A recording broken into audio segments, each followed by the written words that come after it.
E aí, pessoal, beleza? Hoje o nosso papo é sobre uma ferramenta do MySQL que é sério, um verdadeiro robô guardião para os seus dados, os triggers. Se você já ficou de cabelo em pé com erros humanos ou com aquelas tarefas repetitivas no banco de dados, essa aula aqui é para você. Vamos descobrir juntos como colocar o MySQL para trabalhar no piloto automático. Parece até mágica, não é verdade? Um banco de dados que se cuida sozinho.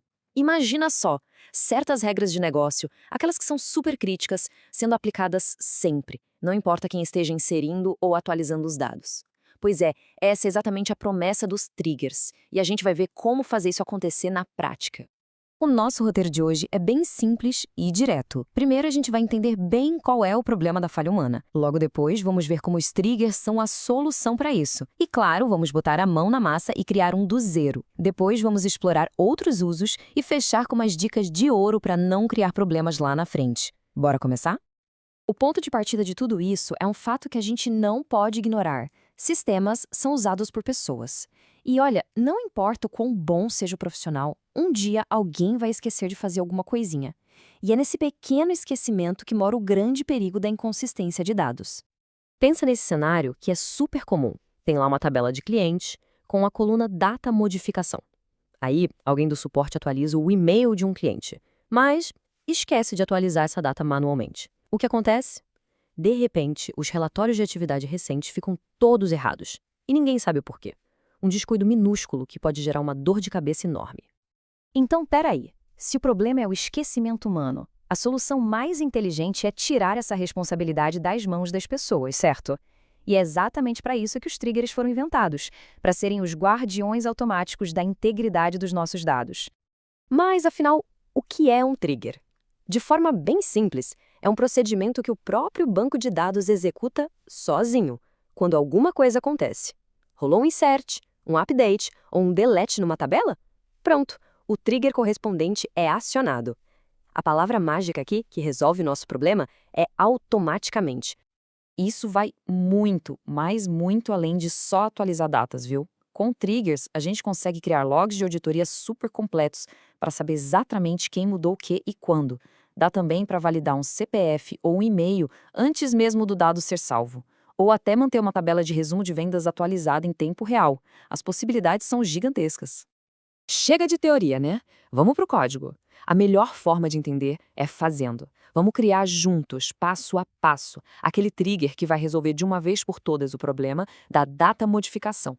Bom, tudo começa com a nossa tabela de clientes.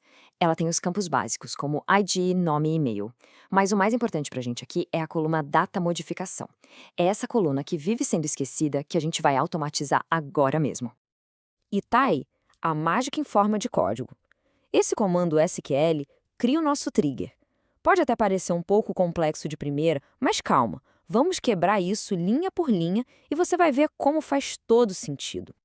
Bora decifrar isso. Before Update é o gatilho execute esta ação antes de cada atualização. For each row garante que a regra vale para toda linha que for afetada. E o coração da lógica toda é a variável new. Pensa no anil como os dados novinhos em folha que estão prestes a ser salvos. Então, set new.datamodificação igual a now é a gente simplesmente falando, MySQL, antes de salvar, pega a data e a hora de agora e já joga no campo data modificação da linha nova. Simples, elegante e à prova de falha humana.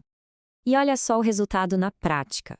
Do lado esquerdo, o jeito antigo, onde o dev precisa lembrar de atualizar a data. Já na direita, como o trigger, o código fica muito mais limpo. A gente só atualiza o nome e o trigger, ali quietinho nos bastidores, cuida de preencher a data de modificação.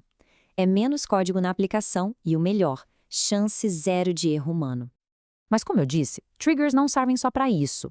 Agora que a gente já pegou o jeito de como eles funcionam, vamos dar uma olhada em outras combinações de eventos e timings para criar automações ainda mais poderosas. Essa tabela aqui resume tudo. A gente pode atuar before, ou seja, antes do evento, ou after, depois. Quer validar um dado? Usa before insert. Quer criar um log depois que o dado já foi salvo com sucesso? Usa after insert. Quer arquivar um cliente em outra tabela quando ele for deletado? After delete. Você escolhe o momento exato para a ação acontecer.